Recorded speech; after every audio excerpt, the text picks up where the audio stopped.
नमस्कार दोस्तों, स्वागत है आपका ज्ञान सर एजुकेशन ऐप में। यूपी ट्रिपल एससी के एग्जाम्स के, वनडे एग्जाम्स के, एसएससी एग्जाम्स के, पुलिस एग्जाम के, रेलवे एग्जाम के फ्री इनिशिएटिव आपको इसी चैनल में मिलते रहेंगे। चैनल को सब्सक्राइब जरूर कर लीजिएगा और वीडियो को लाइक और शेयर जरूर कर लीजिएगा।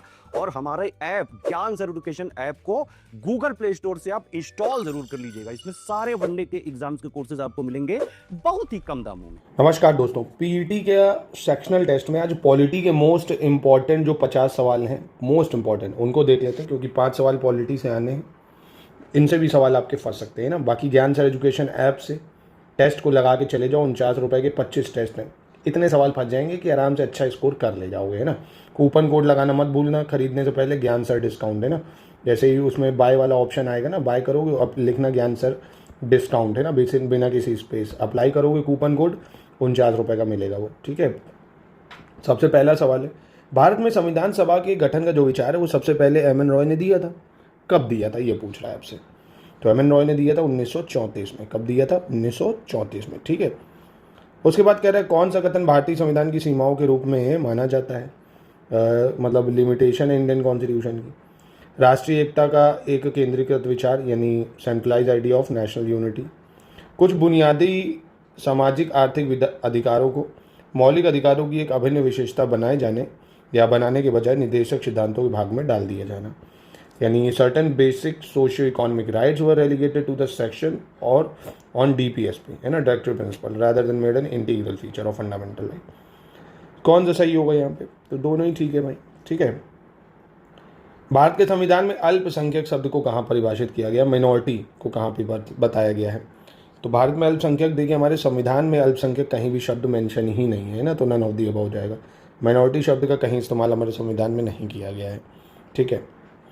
पर हाँ, जैसे कहीं पे एक्सप्लेन की बात नहीं कर रहा, आपने सुना होगा आर्टिकल 29 की बात करें, राइट ऑफ माइनॉरिटीज़, है ना, यहाँ पे दिया है protection of interest of minorities, right of minority. पर माइनॉरिटी शब्द को एक्सप्लेन नहीं करा गया है कि माइनॉरिटी है क्या, है ना, तो कन्फ्यूजन नहीं होनी चाहिए। माइनॉरिटी शब्द की बात करें तो आर्टिकल 29 में लिखा तो है, पर एक्सप्लेन नहीं करा कि माइनॉरिटी होती क्या है, ठीक है। भारतीय संविधान के बारे में निम्नलिखित में से कौन सा कथन सही है बताना है। इसमें से 26 जनवरी 1950 को अपनाया है और यह एक स्थिर दस्तावेज नहीं है, यानी स्टैटिक डॉक्यूमेंट नहीं है। तो यहाँ पे कौन सा सही है? यहाँ पे सही है सिर्फ दूसरा वाला, क्योंकि संविधान लागू हुआ है 26 जनवरी 1950 को, अपनाया हमने 26 नवंबर 1949 को। कब अडॉप्ट करा है? 26 नवंबर 1949 को, ठीक है। और ये बिल्कुल एक स्थिर जो है वो तो है नहीं, मतलब स्टैटिक तो है नहीं, चेंज होता रहता है एज पर नीड्स। देखो ना, अमेंडमेंट करते रहते हैं ज़रूरत के हिसाब से। संविधान सभा की पहली बैठक कब हुई थी? ये भी डेट बहुत ज़्यादा इंपॉर्टेंट है, तो एकदम रटी होनी चाहिए। 9 दिसंबर 1946 को हुई थी, ठीक है, पहली बैठक। कौन कैबिनेट मिशन का सदस्य नहीं था इनमें से? Lord Lawrence, Stafford Cripps, A V. Alexander. तो इसका आंसर क्या हो जाएगा? नन ऑफ द अबव, है ना, क्योंकि ये तीनों ही थे भाई, है ना, Patrick Lawrence, Stafford Cripps, A V. Alexander. ये तीनों ही जो कैबिनेट मिशन आया था उसके सदस्य थे, ठीक है। और इसमें अगर मैं आपसे पूछ लूँ कैबिनेट मिशन योजना आई कब थी, तब क्या बताओगे? तो 1946 में आया था, है ना। कैबिनेट मिशन प्लान कब आया था? 1946 में। फिर कह रहे हैं निम्नलिखित में से किस मामले में सर्वोच्च न्यायालय ने फैसला सुनाया कि मौलिक अधिकारों और निर्देशक सिद्धांतों, यानी फंडामेंटल और डीपीएसपी, इनके बीच किसी भी तरह के टकराव की स्थिति में पहला प्रभावी होगा। यानी अगर फंडामेंटल राइट और डीपीएसपी में कोई भी बवाल होता है तो भाई ये पावरफुल है, यही जीतेगा, सुप्रीम कोर्ट का ये कहना है। तो ये किस केस में कहा गया था? तो ये चंपकम डोराईराजम बनाम स्टेट ऑफ मद्रास केस में, है ना। और ये हुआ कब था? 1951 में, 1951 में, है ना। चलो अगले में पूछ रहा है आपसे, गलत की पहचान करो भाई। आर्टिकल 21 है right to education, 25 freedom of conscience, free profession of religion, 14 equality before law और आर्टिकल 17 इक्वालिटी ऑफ अपॉर्चुनिटी। तो आसान है। इक्वालिटी ऑफ अपॉर्चुनिटी की बात करें, अवसर की समानता है, अनुच्छेद 16 में। 17 में अनटचेबिलिटी है, अस्पृश्यता के बारे में बताया गया, अस्पृश्यता। क्वेश्चन 9 की बात करते हैं, कौन सा कथन सही है इसमें बताना है। Fundamental right are not absolute और अनलिमिटेड राइट्स। मौलिक अधिकार पूर्ण या सीमित अधिकार नहीं है। सरकार मौलिक अधिकारों को प्रयोग पर उचित प्रतिबंध लगा सकती है। Government can put reasonable restriction on the exercise of fundamental rights. तो ठीक है भाई, यहाँ दोनों ही बिल्कुल सही हो जाएंगे, है ना। क्वेश्चन नंबर 10 देख लेते हैं। मौलिक अधिकारों के संबंध में अनुच्छेद 19 से 22, यानी आर्टिकल 19 से 20 के बीच में है। Right to equality, right to freedom of religion, right against exploitation. तो 19 से 22 में क्या दिया हुआ है? 19 से 22 में दिया हुआ है स्वतंत्रता का अधिकार, right to freedom. Right to equality की बात करें तो ये 14 से 18 में है। राइट टू रिलीजन की बात करें तो ये 25 से 28 में है। राइट अगेंस्ट एक्सप्लोटेशन, शोषण के विरुद्ध की बात करें तो ये 23-24 में, ठीक है। निम्नलिखित में से कौन भारतीय संविधान के अनुच्छेद 51 के तहत भारत के नागरिक का मौलिक कर्तव्य नहीं है ना? विच of the following is not fundamental duty of citizen of India under article 51 of Indian constitution? उत्कृष्टता की दिशा में प्रयास करना, देश की रक्षा करना, राष्ट्रीय ध्वज, राष्ट्रीय गीत और राष्ट्रगान का सम्मान करना। तो यहाँ पे अगर पूछेगा कौन सा नहीं है, तो भाई राष्ट्रीय ध्वज है, राष्ट्रगान है, राष्ट्रगीत का सम्मान करना नहीं मेंशन है ना? तो तीसरा नहीं है फंडामेंटल ड्यूटी, बाकी होनी चाहिए। क्वेश्चन 12 में shadow cabinet dash cabinet system की एक अनूठी संस्था है। Shadow cabinet is a unique institution of which cabinet system? तो शैडो कैबिनेट जो है ये ब्रिटिश कैबिनेट सिस्टम का ही एक अनूठा हिस्सा है ना? वहाँ पे चलता है कि भाई अगर पीएम किसी तरह से हटता है तो जो अपोजिशन होता है वो तुरंत टेक ओवर करता है ना? तो उसको शैडो कैबिनेट बोली जाती है। संसद में उत्तर प्रदेश की कितनी सीटें हैं भाई, है ना? कितनी सीटें संसद में उत्तर प्रदेश की? क्वेश्चन आपको कंफ्यूज कर सकता है, संसद की बात कर रहा है तो यहाँ लोकसभा की 80 है, राज्यसभा की कितनी है 31, तो कितनी होगी भैया 111 है ना? संसद पूछ रहा है, अगर लोकसभा पूछेगा तो 80 बताओगे, राज्यसभा 31, संसद तो दोनों से मिल के बन रही है। और हालांकि संसद का मतलब क्या होता है? लोकसभा, राज्यसभा और प्रेसिडेंट, इन तीनों से मिलकर संसद बनती है ना? याद रखिएगा। प्रारंभिक शिक्षा का अधिकार से संबंधित प्रावधान निम्नलिखित में से किस अनुच्छेद के अंतर्गत आता है? Right to elementary education. तो अभी देखा 21 में आता है right to elementary education. KC Wheare को किसका विशेषज्ञ माना जाता है? KC Wheare is considered as the expert of. तो केसी वेरे को कहते हैं संघीय सरकार प्रणाली का एक्सपर्ट, फेडरल गवर्नमेंट सिस्टम का एक्सपर्ट इनको कहा जाता है। ठीक है, याद रखना। इसके बाद है केंद्र और राज्यों के बीच शक्तियों का जो विभाजन है एक संघीय व्यवस्था में किसके द्वारा किया जाता है? Division of power between centre and state is done by. कौन करता है भाई डिवीजन ऑफ पावर? तो संविधान में दिया हुआ है ना, सेंटर स्टेट रिलेशन जो है, और अनुसूची 7 है, इनमें क्या डिवीजन ऑफ पावर के बारे में बताया गया। ठीक है। बलवंत राय मेहता समिति द्वारा कितने स्तरीय पंचायतों के गठन की सिफारिश की गई? How many levels of panchayat have been recommended by Balwant Rai Mehta committee? तो कितने लेवल बताए थे बलवंत राय मेहता कमेटी ने? 3 लेवल। और ये बनी कब थी? इसका समय भी याद रखना, बहुत ज़्यादा इंपॉर्टेंट है, 1957 में बनी थी। ठीक है। और एक कमेटी और है अशोक मेहता कमेटी, उसको भी याद रखना, इन्होंने 2 टायर सिस्टम के बारे में बताया था, और ये आया था 1977 में। ठीक है, 1977 में। ऐसे हनुमंत राव कमेटी थी, हनुमंत राव, ये भी काफ़ी ज़्यादा इंपॉर्टेंट है, 1983 में आई थी। जीवी के राव कमेटी थी, 1985 में आई थी। ऐसे LM सिंघवी कमेटी 1986 में आई थी। छंगन कमेटी है ना? ये आपसे पूछी जा सकती हैं, तो एक बार याद रखना इनको, तभी कहना टेस्ट को ज़रूर लगा लीजिए जाके, है ना? ज्ञान सर एजुकेशन ऐप पे मात्र 49 रुपीज़ के हैं।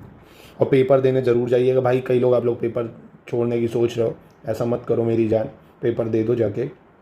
जाओ यार, ट्रेन में मत देना एडमिट कार्ड, मतलब एडमिट कार्ड दिखाओ, फीस मत देना, मतलब जाओ, मतलब ना देना, बनाओ वीडियो, नहीं देंगे पैसे, जाओ पेपर देने जरूर जाओ भाई, मैं तो यही कहूँगा, क्योंकि बहुत वैकेंसी आनी। इसका अब ये मानिए सितंबर पेपर हो, अक्टूबर नवंबर, सितंबर हो जाएगा, अक्टूबर नवंबर एंड या दिसंबर तक इसका रिजल्ट आ जाएगा 90 दिन के अंतर्गत। बहुत ज़्यादा खींचोगे 100 दिन, जनवरी में वैकेंसी आना बहुत चालू हो जाएंगी। तो यार प्लीज़, अगर चाहिए सरकारी नौकरी तो दे दो, बाकी नहीं तो आपकी इच्छा। चलो अगला देखते हैं। 1947 में गठित जो स्वतंत्र भारत का पहला मंत्रिमंडल था, उसमें स्वास्थ्य मंत्रालय किसके पास था? तो ये था राजकुमारी अमृत कौर के पास। किसके पास था? राजकुमारी अमृत कौर के पास था। ठीक है, चलो अगला देखें। पर ये भी देख लो, सरदार बलदेव सिंह ये रक्षा मंत्री थे। क्या उनके रक्षा मंत्री? BR अम्बेडकर की बात करें तो इनको कानून मंत्रालय दिया गया था। RK शनगुनम शेट्टी की बात करें अगर, तो इनको दिया गया था फाइनेंस मिनिस्ट्री। मौलिक कर्तव्यों से संबंधित प्रावधान निम्नलिखित में से किस देश से लिए गए हैं भाई? फंडामेंटल ड्यूटीज़ जो है ये हमने कौन से देश से लिए हैं? तो ये रशिया से लिए। किससे लिए? रशिया से लिए हैं फंडामेंटल ड्यूटीज़। आपके लिए सवाल है, फंडामेंटल ड्यूटीज़ की रिकमेंडेशन किस कमेटी ने करी थी? इसको कमेंट बॉक्स में एक बार बताइए आप। क्वेश्चन नंबर 20 कह रहा, भारतीय संविधान के निम्नलिखित में से किस अनुच्छेद के तहत एक केंद्र शासित प्रदेश का प्रशासक अध्यादेश जारी कर सकता है? Under which of the following article of Indian constitution administrator of union territory can promulgate ordinance? बहुत इंपॉर्टेंट सवाल है, पूछा जा सकता है। तो ये ऑर्डिनेंस जारी कर सकता है 239(b). और इसी के साथ साथ एक तो गवर्नर और एक प्रेसिडेंट, इनकी भी ऑर्डिनेंस मेकिंग पावर जरूर याद रखो। आर्टिकल है ना, आसान है। प्रेसिडेंट की है 123, गवर्नर की है 213, है ना, और एडमिनिस्ट्रेटर की होगी 239(b). ठीक है। निम्नलिखित में से कह रहा है कौन सी समिति या आयोग केंद्र राज्य संबंधों से संबंधित है? यानी कौन सी कमेटी सेंटर स्टेट रिलेशन से संबंध रखती है? Rajamannar committee, Sarkaria commission, पुंची commission. तो ये तीनों ही सही हो जाएंगे, और इनका समय भी याद रखो, पूछ सकता है आपसे। ठीक है।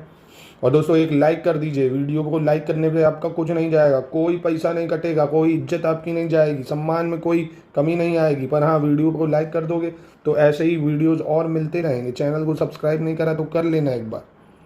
आर्टिकल 3 पे आ जाते हैं। आर्टिकल 3 क्या कह रहा है? किसी भी राज्य से क्षेत्र को अलग करके एक नया राज्य बनाने के लिए यूज़ करते हैं आर्टिकल 3। किसी भी राज्य को क्षेत्रफल को बढ़ाने के लिए, किसी भी राज्य का नाम बदलने के लिए। तो यहाँ पे कौन सा सही हो जाएगा? तीनों सही हो जाएंगे यहाँ पे, ठीक है। क्वेश्चन नंबर 23 पे आ जाते हैं। जेवीपी समिति का संबंध इनमें से किससे है? सही बताना है जेवीपी के लिए, मतलब कौन सा सही होगा। 1949 में इसने अपनी रिपोर्ट प्रस्तुत की। It formally rejected language as the basis for recognisation of state, यानी इसने औपचारिक रूप से भाषा को राज्यों का पुनर्गठन के आधार पर खारिज ही कर दिया कि नहीं हो सकती। और जेवीपी में थे जवाहरलाल नेहरू, वल्लभ भाई पटेल, पत्ताभाई सीतारामैया। कौन सा सही होगा यहाँ पे? तो दोनों सही हो जाएंगे यहाँ पे, ठीक है। फिर कह रहा है 1957 में राष्ट्रीय विकास परिषद ने सामुदायिक विकास कार्यक्रम के कामकाज को देखने के लिए किसकी अध्यक्षता में एक समिति बनाई थी? नेशनल डेवलपमेंट काउंसिल ने। किसकी अध्यक्षता में बनाई थी कमेटी? तो अभी मैंने आपको बलवंत राय मेहता कमेटी बताई ना, 1957, ठीक है। फिर कह रहा है जिला न्यायाधीश के रूप में नियुक्त होने वाले व्यक्ति में कौन सी योग्यता होनी चाहिए? अगर आपको डिस्ट्रिक्ट जज बनना है तो क्वालिफिकेशन क्या होनी चाहिए? इंपॉर्टेंट सवाल। He should not already be in the service of central और स्टेट गवर्नमेंट, यानी अब वो पहले से ही केंद्र या राज्य सरकार की सेवा में नहीं होना चाहिए। वह 10 साल के लिए एक वकील होना चाहिए। उनकी नियुक्ति के लिए उच्च न्यायालय द्वारा सिफारिश की जानी चाहिए। He should be recommended by the high court for appointment. तो यहाँ पे पहला तीसरा सही है, क्योंकि 10 साल नहीं, कम से कम 7 साल के लिए वकील होना चाहिए वो, ठीक है। उच्च न्यायालय के कार्यवाहक न्यायाधीश की नियुक्ति किसके द्वारा की जाती है? एक्टिंग जज of high court is appointed by.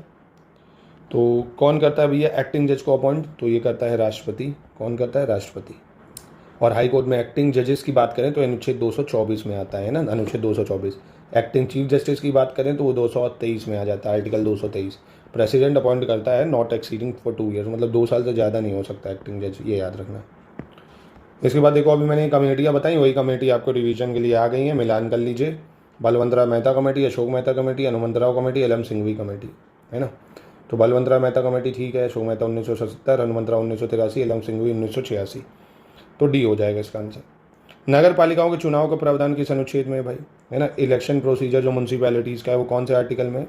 तो ये है 243 ZA में, 243 ZA, ठीक है। इससे पहले वाला तो नहीं भूल गए, 239B, जिसमें एडमिनिस्ट्रेटर यूटी का ऑर्डिनेंस पास कर सकता है। राष्ट्रपति अनुच्छेद 123 से और गवर्नर 2113 से। तो और election of the municipalities 243 ZA, 243 ZA, बोल लो मेरे साथ, 243 ZA। भारतीय संविधान के निम्नलिखित में से किस अनुच्छेद में संघ शब्द का प्रयोग किया गया है? यूनियन शब्द हमारे कॉन्स्टिट्यूशन में कहाँ यूज़ किया गया है? तो बहुत ही आसान, India is a union of state not a federation of state, article मतलब पहले ही में इस्तेमाल करा गया। India is a union state not a federation of state. Article 30 की बात, सॉरी आर्टिकल कह रहे हैं, क्वेश्चन 30 की बात कर लेते हैं। कौन सा संघ सूची में है, यानी यूनियन लिस्ट में आता है? पुलिस, कृषि, सिंचाई में। तो यूनियन लिस्ट में तो कोई नहीं आएगा, पुलिस, कृषि, सिंचाई ये सब स्टेट लिस्ट के सब्जेक्ट हैं, है ना, ये तीनों ही राज्य के हैं, तो नन ऑफ द ईस हो जाना चाहिए।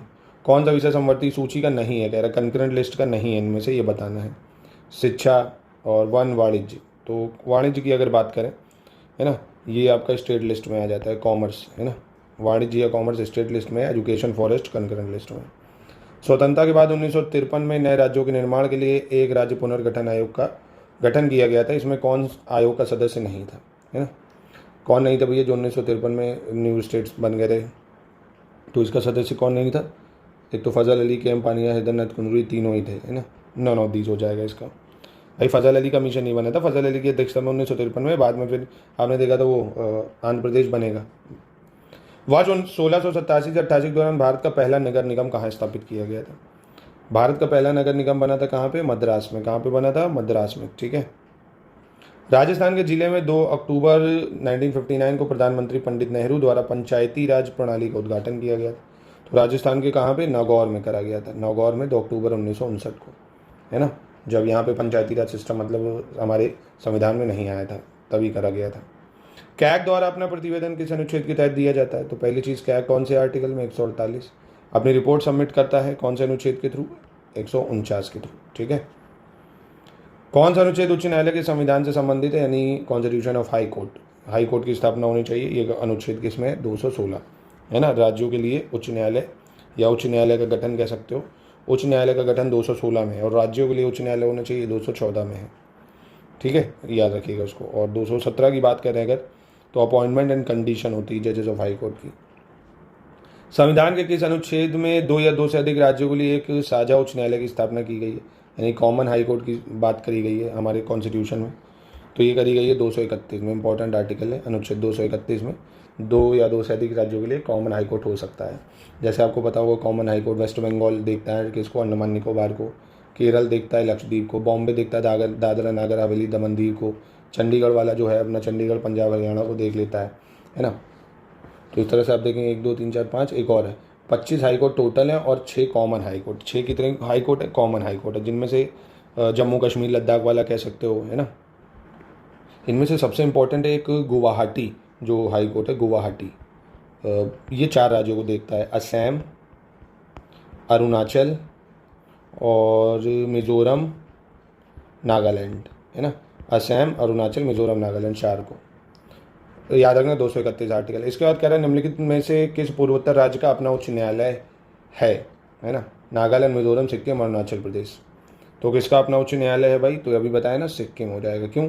क्योंकि नागालैंड है, मिज़ोरम है, अरुणाचल है, असम ऐड कर दो, ये गुवाहाटी देखता है इसको, गुवाहाटी हाई कोर्ट। वर्तमान में देश भर में कितने उच्च न्यायालय हैं? तो ये भी मैंने अभी आपको बता दिया कितने हैं, 25 उच्च न्यायालय हैं, जिसमें से 6 कॉमन हाई कोर्ट है। फिर कह रहा है एब्सोल्यूट वीटो, यानी अत्यंतिक वीटो से तात्पर्य किसी विधेयक पर अपनी स्वीकृति रोकने की राष्ट्रपति की शक्ति है। निम्नलिखित में से किस मामले में अत्यंतिक वीटो का प्रयोग हुआ है? एब्सोल्यूट वीटो मतलब कह रहा है कि प्रेसिडेंट विथहोल्ड कर लेता अपनी असेंट, तो किसमें इसका इस्तेमाल किया गया ये बताना है। कह रहा है प्राइवेट मेंबर बिल में भी कर सकते हैं और रिस्पेक्ट टू गवर्नमेंट बिल, यानी गैर सरकारी सदस्यों के विधेयकों पर भी हो सकता है और सरकारी विधेयकों पर, दोनों सही हो जाएगा।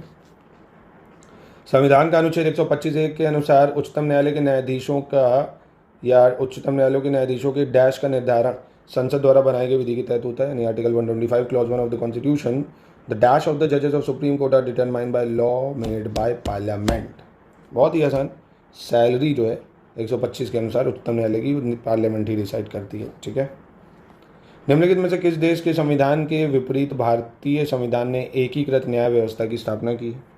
Unlike the constitution of which of the following country the Indian constitution has established a uniform judicial system. तो ये हमने कहाँ से प्रेरित है हमारा जुडिशियल सिस्टम? अमेरिका से।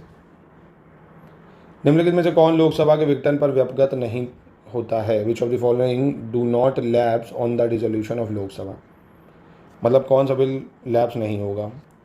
सरकारी आश्वासनों पर समिति द्वारा जांच किए जाने वाले लंबित आश्वासन, राज्यसभा में लंबित विधेयक लेकिन जो लोकसभा द्वारा पारित नहीं किए गए हों, दोनों सदनों द्वारा पारित एक विधेयक लेकिन सदनों के पुनर्विचार के लिए राष्ट्रपति द्वारा लौटाया गया हो। तो इसमें से कौन सा लैप्स नहीं करेगा? तो कोई लैप नहीं करेगा, है ना, कोई लैप नहीं करेगा। चलो अगला देख लेते हैं। निम्नलिखित में से किस संशोधन अधिनियम में वस्तु एवं सेवा कर से संबंधित प्रावधान है, यानी जीएसटी की बात कर रहा है। जीएसटी को हमने कब जोड़ा था, कौन से आर्टिकल से? तो 101 कॉन्स्टिट्यूशन अमेंडमेंट एक्ट 2016 से जोड़ा था। ठीक है। भारत के कह रहा है अनुच्छेद 243P से 243ZG किससे संबंधित है? तो 243P से 243ZG इसमें म्यूनसिपैलिटीज या नगर पालिकाओं की बात करता है। 22 अप्रैल 1980 को किस राज्य में पीपल्स वॉर ग्रुप नामक आतंकवादी संगठन की स्थापना की गई? In which state a terrorist organisation name people war group had been established on 22 April 1980। तो आंध्र प्रदेश में करी गई, आंध्र प्रदेश में। निम्नलिखित में से किस वर्ष भाषा के आधार पर आंध्र प्रदेश को पहले राज्य के रूप में गठित किया गया था? भाषा के आधार पर तो 1953 में करा गया था ये। संविधान के भाग 1 के अंतर्गत कितने तक संघ और उसके क्षेत्रों का वर्णन करा गया? अनुच्छेद की बात करा तो भाग 1 अनुच्छेद 1 से 4, भाग 1 अनुच्छेद 1 से 4।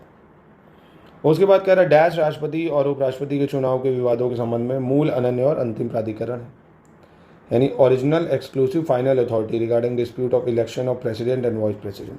तो ऑब्वियसली सुप्रीम कोर्ट करेगा भाई। कौन सा कथन सही होगा यहाँ पे बताना है आपको?